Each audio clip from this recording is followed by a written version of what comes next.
Welcome to Odyssey. Odyssey is a show where we discuss the frontier of crypto's opportunities and challenges in driving real-world impact in the societies of tomorrow. Odyssey is produced thanks to the support of Safe and Ambire Wallet. Safe is the most trusted decentralized custody protocol and collective asset management platform on Ethereum and the EVM.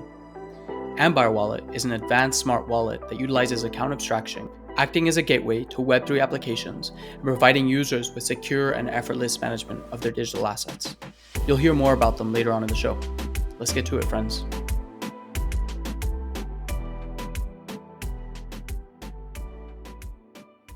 Hey everyone, welcome back to another episode of Odyssey.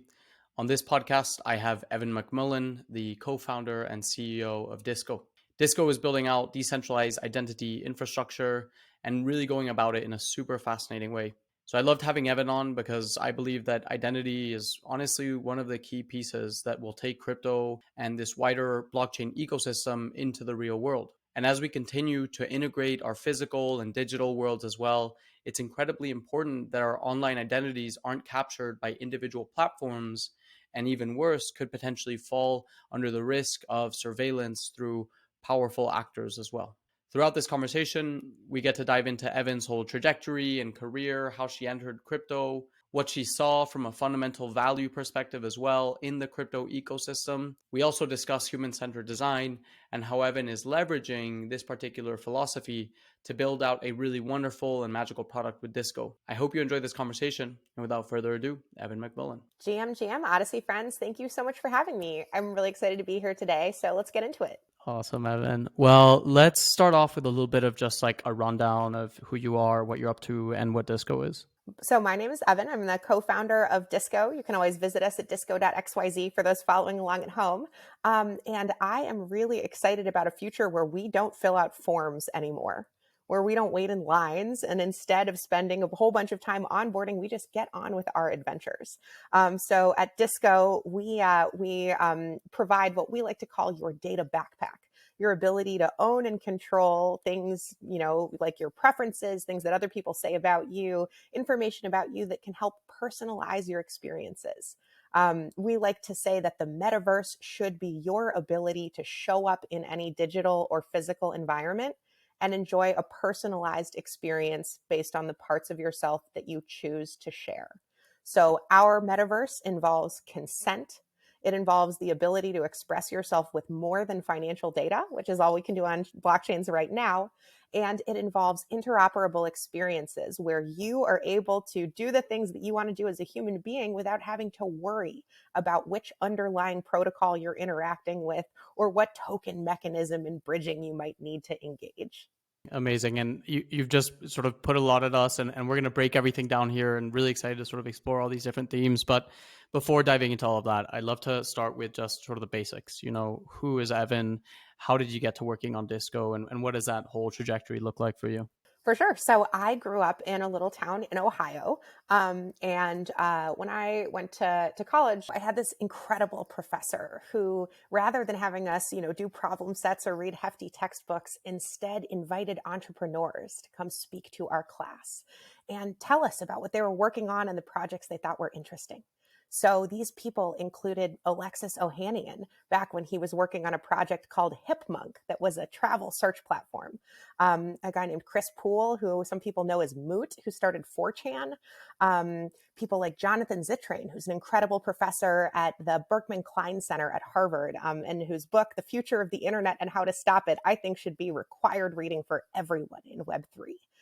And so by having an opportunity to learn about connected technologies and the consequences that they would likely bring, it sparked a lot of curiosity in, me and my classmates. And we actually started a chapter of Students for Free Culture, which at the time was focused on copyright and intellectual property reform to allow remix culture to flourish. And it was through exploring this community and, the guidance of this amazing professor that I discovered the Bitcoin paper.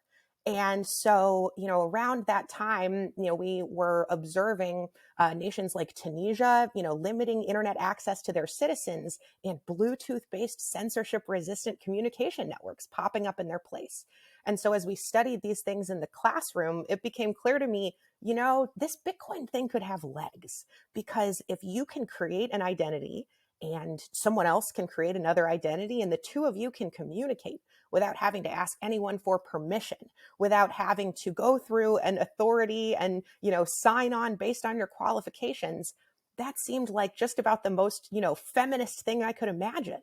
That there was a protocol that would allow for transaction and communication that did not care how you presented as a person, what your traits or expression of self looked like, because it would work the same for everyone.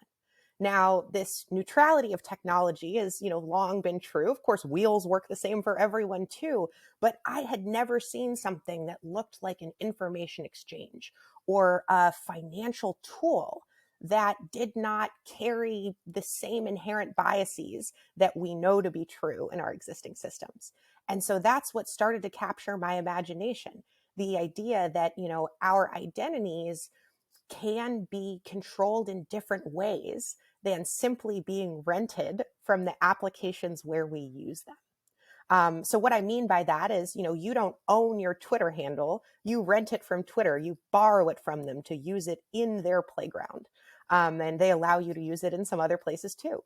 You don't own your email address. You're probably borrowing that from Google or Proton Mail or another provider. And so there are just these many ways that the names we go by in the world are owned by other parties. But my Bitcoin keys, that was the first name that I owned by myself with the help and guidance of, of documents, but no other person. And so that was really a turning point in my understanding of what technology could do for us as individuals. Incredible. And I love how you started off by saying, Disco's one of your missions is basically to sort of take away all of the abstractions and processes that force us to go through the paperwork with regards to our identity, right? And so in countries like Guatemala and much of the global south, where having to handle all of the mess and paperwork of managing these identities and having to plug them into very uninteroperable systems, as is the case elsewhere around the world, being able to leverage digital substrates, which, while in today's world perhaps we don't have self-sovereignty over in many realms, although there are some now that are emerging as a consequence of crypto. I do find it really interesting. That is, that's ultimately sort of the longer vision, and we'll dive into that throughout the course of this podcast. But let's talk about then, some deeper issues that you've seen with regards to online identity, right? And where can, listeners sort of situate themselves as far as this is why our online identities are broken today, and then from that we'll dive into where Disco is proposing solutions and the work you're up to. If you haven't yet explored the benefits of smart wallets and account abstraction, you should definitely check out Ambire Wallet. It is the wallet you wish you had when you started your crypto journey. Ambire works with all EVM chains out there, the layer 2s like Arbitrum, Optimism, Polygon, but also non-Ethereum ecosystems like Avalanche and Phantom. You'll never have to spend your valuable ETH again, because Ambire Wallet lets you pay for gas in stablecoins, one of the many perks of smart accounts. The web application of Ambire Wallet offers a number of fiat on-ramps for seamless conversion of fiat currency into crypto. And if you prefer self-custody with a safety net, you can recover a lost Ambire Wallet using an email, address, and password, without giving the Ambire team any control over your funds. Ambire Wallet is available on both mobile and web platforms, providing a range of features including a gas-saving mechanism, effortless integration with multiple dApps, transaction batching, and more cool functionalities to enhance your digital asset management experience. Stay tuned, as an extension of Ambire Wallet is coming soon, TM, to expand its accessibility even further. Want to get your hands on the Ambire Wallet? Check it out at ambire.com. And now, let's get back to the show. The business model of companies like Instagram is to mess with how close you think you are to your friends to get you to buy more stuff. And it's a very efficient system, certainly. Indeed, the whole surveillance capitalist apparatus of display ads has grown to be very effective. But when we think about the way that we go through the digital world today, we produce data in the applications where we hang out and spend time. And that data, I consider it to be dignified labor. That data is work product that exists as a result of your actions as an individual and has business and financial value. And so it is strange to me that as we throw off this data, we produce this business asset, we have no opportunity to interact with it before it's vacuumed up and monetized by someone who's not us. In fact, we rarely ever even see it. So it's very interesting to me that in other parts of the world, data is starting to legally be treated almost like a right of the body, extended with similar protections, rights such as the ability to ask a business what they're doing with your data, what data they have, or even to ask them to delete it. This right to be forgotten. And so as we start to recognize our digital expression of self as a meaningful form of our personhood, we need to be able to contain that data in a manner that we can control and that we can leverage for our benefit. So we already experience that in small ways today. If you've ever used Google tools and enjoyed the experience of autofill, you probably know what it feels like to be able to populate a form without having to type in anything. But for us to make portable other parts of our data, that would be to violate a lot of the existing business models of today that rely on data hoarding and lack of interoperability as a moat. So you can't right now pick up your Uber rating, your Airbnb rating, and your success metrics from a dating app to prove that you have positive reputation in other contexts when you seek out a loan in DeFi. So our inability to have portable reputation is limiting in that we spend a lot of time filling out forms and onboarding whenever we go to a new app or service. We don't have autofill for everything. But beyond that, our public ledgers, our blockchains are pretty limited right now because the only data that is safe to put there, the only data we can have in our wallets really, is data that is appropriate for everyone on Earth and in space with an internet connection for all time to access. So that means that data that describes us as people, our names, our home addresses, our favorite colors, our seasonal allergies, none of that data is legal or safe to put on chain depending on where folks live. But perhaps more crucially, we know that if we overshare information about human beings in permissionless or sort of interoperable open systems, that we can create risk and harm for those human beings. There probably aren't a lot of people who would feel comfortable putting a copy of their driver's license on a billboard in Times Square.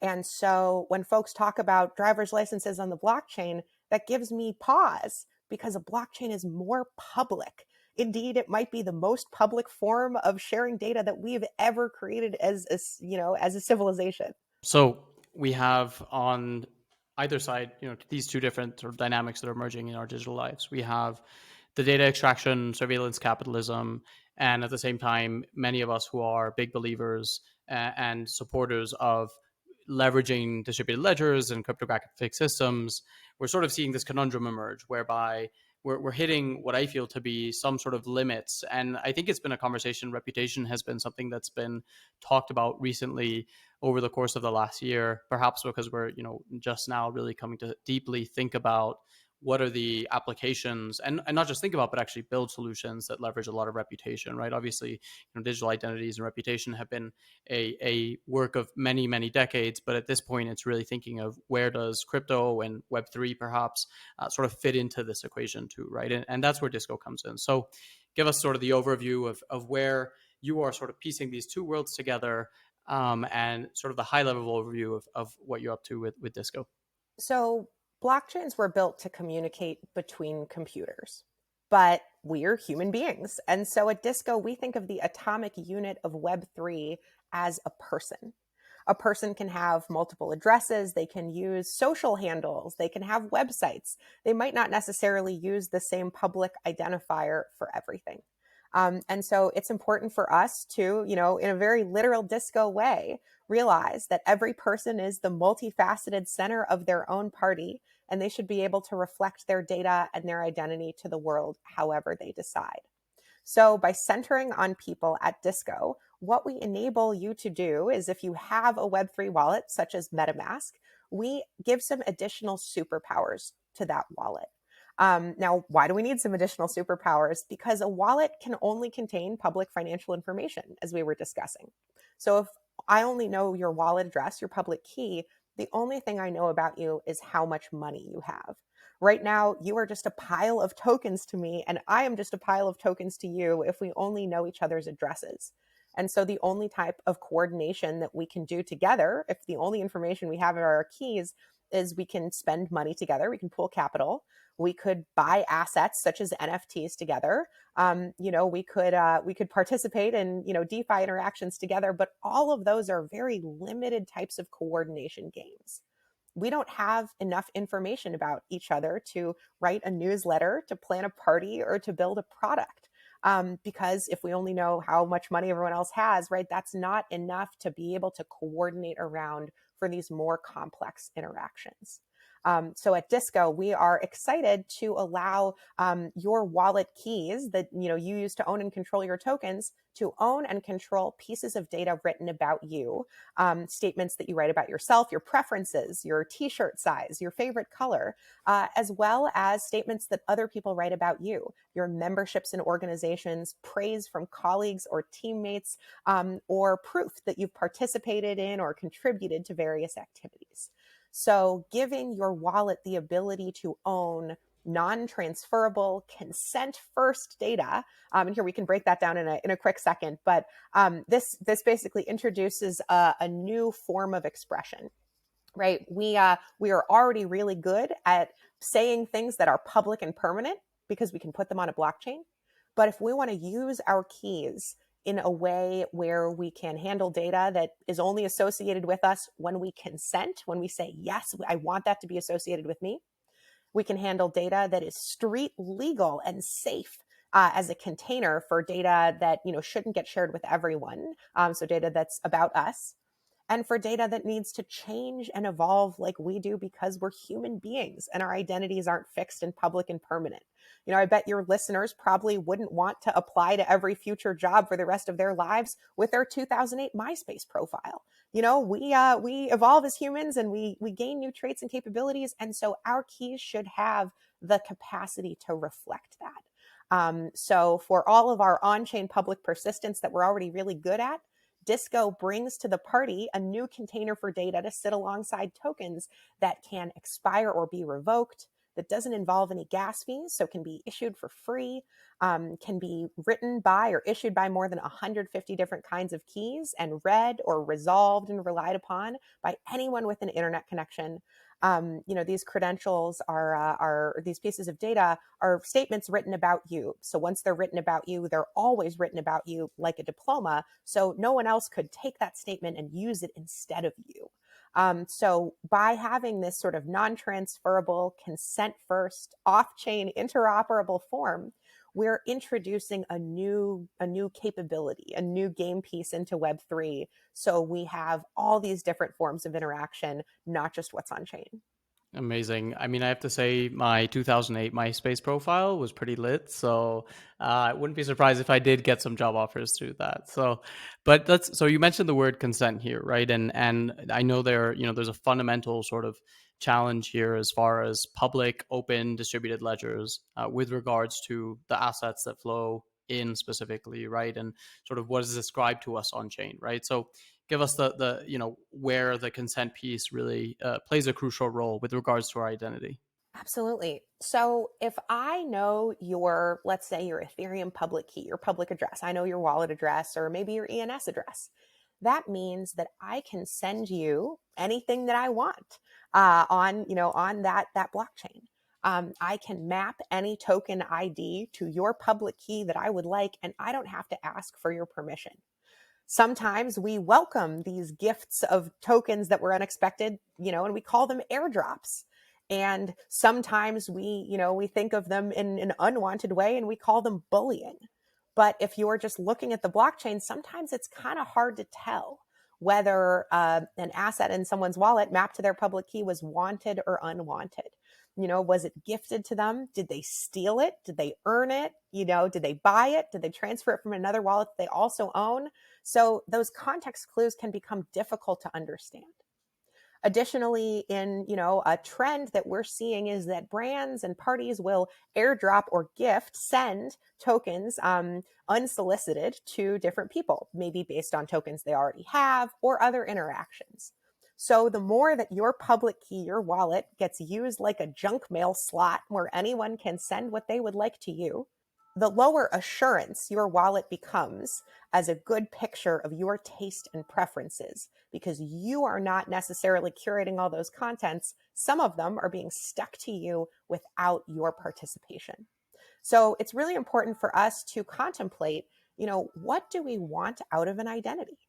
Would we like to be able to show who we are or just collect what other people say about us? Do we want to be able to express, our qualities as human beings or just our financial information? And so at Disco, when we think about consent, we make sure that when you receive credentials, so when you receive statements, information into your data backpack, that it's sealed and encrypted so only you can open it, kind of like a mailbox of your real mail. And then when you open that data, when you receive it from other people, you can decide, do I want to share this with others and take it with me? Or do I just want to, not engage with that and actually not use that? And so Disco is really one of the first times in Web3 that we have had a consent first crypto primitive. Disco's credentials allow you to send and receive digital assets with your keys that you can take to other places, but those are not associated with you unless you consent and opt in and choose to carry them with you first. Great. And I think that being able to really pioneer with regards to the way these on-chain primitives affect us, right? And I think oftentimes we sort of take the blockchain as very static, but thinking about these sort of more paradigm shifting relationships that we have with our digital identities and specifically with crypto, I think is massive. So I'm just a big fan of the way that you generally think about processes at Disco. And with that, what will Disco unlock? What does Disco unlock for us today, and why is having new means of transacting data on chain and having our data backpacks matter for users of crypto today? So, most people, I bet, listening to this podcast right now are under the impression that you have to put money in your wallet in order to use it to do cool stuff in Web3. And at Disco, we are excited to share that that is no longer the case. So if you visit us at Disco.xyz right now, you can connect a wallet like MetaMask and set up your data backpack and start sending credentials to other people, such as a GM credential, which is kind of like a Facebook style poke, a way to get used to the feeling of creating credentials, but it doesn't cost any money. Those GMs will be received by the people you send them to, by your friends, and then they can decide whether or not they want to pick them up and take them elsewhere. So once you get comfortable with that experience, you can take them over to some other places that we've set up, sort of like a little playground for credentials to help people become comfortable. We have the GM leaderboard, so gm.disco.xyz, where you can connect your wallet and see where you stack up against other Disconauts in collecting GM credentials. You can also visit swag.disco.xyz and shop for disco swag like the hat I'm wearing and the earrings that I'm wearing, using the credentials in your data backpack. So we have e-commerce integrations with Shopify. We have access control integrations with other partners like Guild. And actually, those allow us to use these credentials also, and anybody can, to do access control for a GitHub repository, making sure only the people with the right credentials are allowed in. You can do similar access control for Google collaboration tools, for Telegram chats, Discord channels, and even live events, as we've done a few times with Disco and some of our partners. We also have set up the ability in a quick demo to use off-chain credentials for access control on-chain. So getting at a little bit of your question, how can we bring the world of off-chain data and on-chain settlement together? We're very excited at Disco about privacy-preserving ways that you can use the data in your backpack to gain access to on-chain interactions such as DeFi pools or NFT mints, or even governance interactions, without having to expose all of your data publicly. So as we think about, expanding the world of Web3 and bringing in millions more users, I think it's important for us to provide them a step toward this future that doesn't start with ponying up a bunch of cash. but instead begins with, data ownership and interoperability, experiences that are useful and delightful to us in our everyday lives that just happen to use this technology under the hood. Safe, previously known as Safe, is a decentralized custody protocol securing $60 billion in assets today. It is establishing a universal standard for secure custody of digital assets, data, and identity. Safe is on a mission to unlock digital ownership for everyone in Web3, including DAOs, enterprise, retail, and institutional users, both through their Safe core account abstraction infrastructure, and of course, its flagship product, the Safe Wallet, the wallet we all know and love. Start using Safe or building on top of the Safe core account abstraction stack by visiting safe.global. And now, let's get back to the show. Incredible. And I think that really is, and something that we really explored in the last podcast as well, right, is these things should just feel delightful. It should just feel easy and seamless. And you should just be able to port data very easily to these, and not even necessarily understand that you're using on-chain protocols or have very basic understandings without having to really go deep into the technicalities, right? And so I'd love to also sort of take a step back and think about the challenges with regards to digital identities, right? It's why haven't we seen more adoption with regards to digital identity, specifically in crypto? And it feels that there are a number of protocols that are looking to integrate DeFi and reputation, and their usage has been relatively nascent.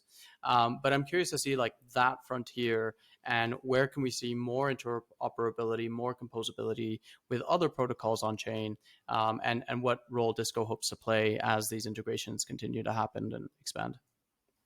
So, in past bull markets, there was an economic incentive for a lot of projects and a lot of people to participate in this simple coordination games that DeFi and other assets offer. But as time goes on, as markets mature, we are hitting the ceiling of fun and utility that we can coordinate around just spending financial assets together in a public way. So as DAOs start to mature, for example, we're finding that many DAOs are having difficulty coordinating because they don't know whose keys in the DAO belong to the party planner, who is, a newsletter writer, who is a product designer. And so building reputation to do coordinated activities that aren't purely financial has become a blocker for this future of work. In fact, switching from DAO to DAO actually has a pretty high switching cost because you can't bring your reputation with you. You can only bring your tokens and rumors of the job you did well that you can relay and invite people to interview your former colleagues, but that's not very efficient at all. And so by lowering the switching costs of moving from one space to another with portable data, we are going to be able to enjoy so much more, efficiency. I think part of the reason that identity hasn't taken off in the same way that a lot of other capabilities have, partly is that wallets cannot hold data that is not on a blockchain for the most part. So, for example, your MetaMask wallet has very little local storage. It's almost like a set of binoculars that allow you to look to the blockchain and see what's happening there associated with your public key, but doesn't have the storage ability to hold files like credentials. So credentials are JSON files, JSON blobs. You can think of these files, kind of like a PDF. It's a file that takes up space. It can be stored on your computer, printed out on a piece of paper, tattooed on your arm if you want, I guess. But these files take up room. They've got to go somewhere to sleep at night.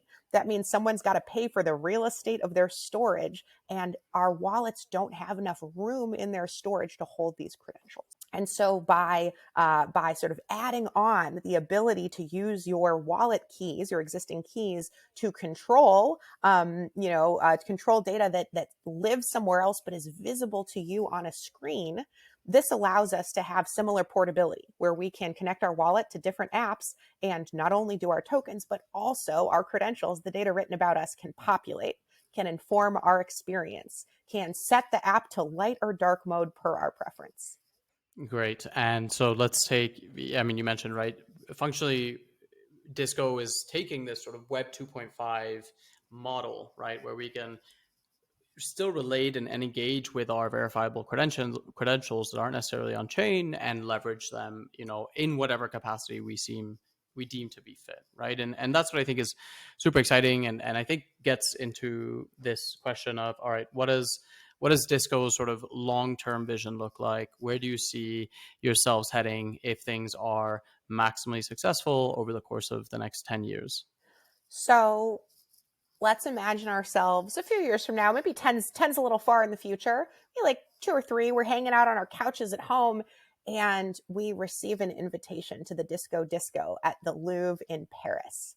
And so you're going to get up from your couch and move seamlessly through the doors of your building into a ride share playing your favorite music, seamlessly through airport security, border screenings, health screenings, all the way to the hotel where they've got your favorite snacks waiting for you, and the door of the VIP room at the party where you're being served your favorite drinks without having to ask. And that is our vision of this seamless future, that metaverse we discussed earlier, where you can show up in any digital or physical environment and receive a personalized experience based on the parts of yourself that you decide that you want to share. I'm glad the Disco is only a couple of years away. I'm really looking forward to that. So, and I think that these seamless futures, and again, a lot of my work and research has been very focused on last mile communities and a lot of the global south, right? And so I think there's also really fascinating implications of, say, there's some projects here, for example, that I've seen what they do, and by the way, very little privacy concerns necessarily taken with this type of project, but they, specifically with Android phones, which are huge here in the region, you give them access to your entire sort of Android operating system, and they scan everything from the times you're messaging to the times you first pick up your phone, how often you're picking it up. And here in Latin America, there are more mobile phones than there are people, right? So that's really how we engage with the internet. And what happens then is they create this sort of profile about you, and not only that, can use location data to create these super robust systems. And again, the problem is we start interfacing with these really extractive companies, because you maybe you gave them some consent but not necessarily fully aware, right, of what you were doing as you were doing that. And so giving people more access to handling that data and more awareness of the value of that data, I think will be super important. So excited to see, how Disco continues to develop and where integrations will occur on the identity frontier, specifically with, when it comes to interfacing with mobile phones, when it comes to thinking about, other data that can be ported about folks, say specifically with their social media activity, right, that happens off chain too. So just really looking forward to your growth and evolution, and where these two worlds meet at the end of the day. So anything else that we haven't necessarily touched on? I know we've sort of gone through a number of really sort of high level topics here, and would love to get a sense of, what is it that you'd love to leave the listeners with? I think it's important that we remember that we are more than the contents of our wallets. We are whole people with experiences and preferences and capabilities. And if we are able to carry that with us to our different interactions, then we can do a whole lot more in Web3 than just pool capital. We cannot bank the unbanked, as some people like to say, unless we know who is sitting behind a given set of keys. And so the sort of crucial nature of what we talked about earlier, consent, informed consent that allows us to enjoy privacy, allows us to decide what parts of ourselves to share, that ability to exercise consent rather than defaulting data to a public form, that's what will build a more equitable future. The ability to obfuscate the traits used to marginalize is a unique chance that we have in Web3 that we didn't necessarily with, other forms of interaction and other types of networks that surface these traits in more obvious ways.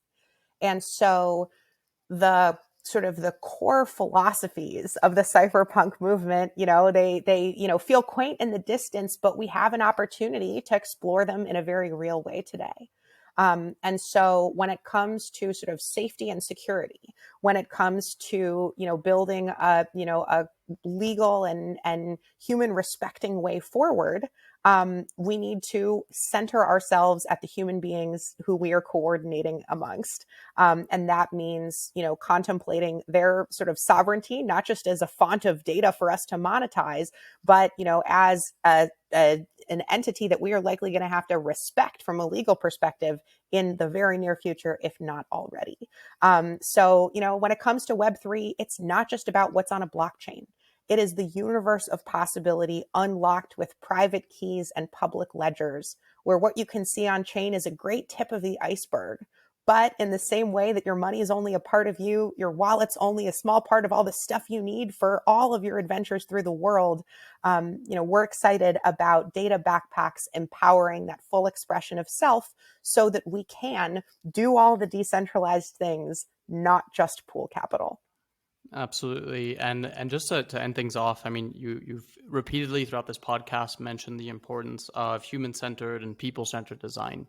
So just to wrap things up here, like tell us more about where that philosophy was born from, and it's evident, right, in the way Disco sort of speaks about itself and the way you also present yourself too. It's always a joy to sort of like see you speak and have this conversation with you. So just curious to sort of understand more of I feel it's something that's very absent within the Web3 ecosystem. Oftentimes, these relationships can be very programmatic, as you said. Like, we're sort of developing these. One thing I like to think about is the fact that we're developing these trust machines, supposedly, and at the same time, it's like humans aren't machines. We have feelings, we have emotions, we have things that are public and private, and we have a range of flavors to us. And so, what really sort of drew you and where did you find resonance with focusing in and doubling down on people-centered design?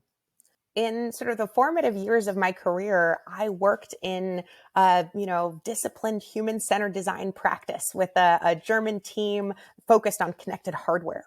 And so, our work included things like cars, like connected toothbrushes, products for which physical safety was a serious concern. You can't release a car that's got one wheel or three wheels necessarily, depending on how it's designed. And so based on the parameters required for safety and compliance, based on considering what was best for the human beings, or trying to at least optimize for their experience given the business goals, that showed me a way to use user research, speaking with human beings and learning about the challenges they have to inform the order of the cards in the backlog that the engineering team builds to, provide a similar order to the milestones and projects that we tackle in sequence to ensure that we're always testing a new thesis and going back to our community to validate it and make sure that we're going in the right direction.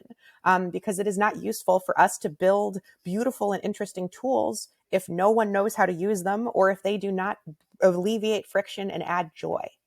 If someone builds a tool that makes your day suck more than it did before, we aren't making progress.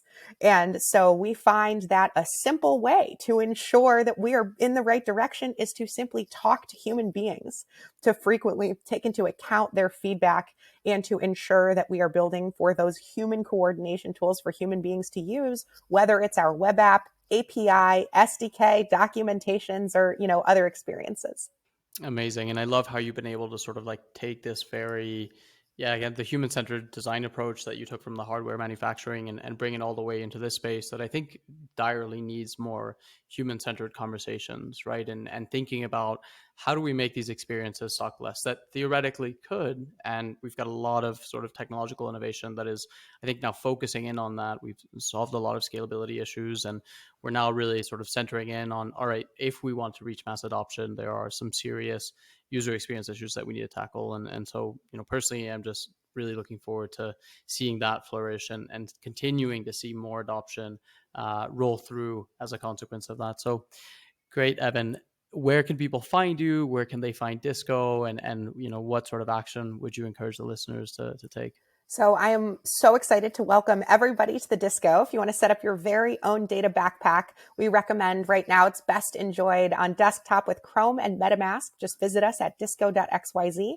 You can get up and running in a couple minutes. You can share your metaverse dreams with us at Disco.xyz as well. Follow us on Twitter at Disco.xyz, and my DMs are always open at Proven Authority on Twitter too. Amazing. Amazing. All right, Evin, great to have you on the podcast. Take care. Thank you so much. We'll see you in the metaverse. I hope you enjoyed this episode of Odyssey.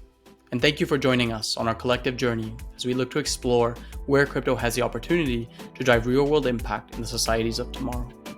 If you haven't yet already, make sure you subscribe wherever you listen to your podcasts, and also that you've joined our Telegram community, which you'll find below.